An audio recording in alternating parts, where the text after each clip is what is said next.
పాల్పడ్డ ప్రముఖ choreographer Johnny master. Case నమోదు చేసిన రాయదుర్గం పోలీసులు. తెలుగు తమిళ ఇండస్ట్రీలో బాగా పాపులర్ అయిన కొరియోగ్రాఫర్ జానీ మాస్టర్ గత కొంతకాలంగా తన మీద లైంగిక వేధింపులకు పాల్పడుతున్నట్లు మరో మహిళ కొరియోగ్రాఫర్ 21 సంవత్సరాల మహిళ పోలీసులకు ఫిర్యాదు చేసింది. చెన్నై, ముంబై, హైదరాబాద్ తో సహా వివిధ నగరాల్లో అవుట్డోర్ చేస్తున్నప్పుడు మరియు నార్సింగిలోని తన నివాసంలో కూడా జానీ తనపై అనేక సార్లు లైంగిక వేధింపులకు పాల్పడ్డాడని ఫిర్యాదు చేసింది. ఆమె ఫిర్యాదు మేరకు రాయదుర్గం పోలీసులు ఐపీసీ సెక్షన్ 376 రేప్, క్రిమినల్ బెదిరింపు 506 మరియు స్వచ్ఛందంగా గాయపరచడం 323లోని క్లాస్ 2 మరియు N కింద కేసు నమోదు చేసినట్లు పోలీసులు తెలియజేశారు. జానీ మాస్టర్ కు గతంలో సైతం నేర చరిత్ర కలిగిన వ్యక్తి.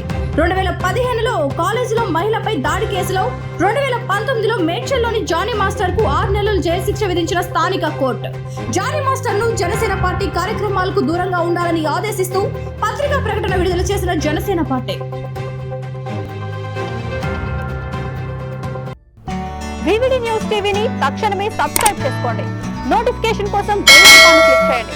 మరిన్ని అప్డేట్స్ కోసం ప్రతి ఒక్క కుటుంబానికి ఉచిత ప్రకటనలు వచ్చే విధంగా మీకోసం మీ ముందుకు వివిడి న్యూస్ టీవీని ఏపీ ఫైబర్ నందు 99వ ఛానల్ మరియు యూట్యూబ్ నందు వీక్షించెదరు.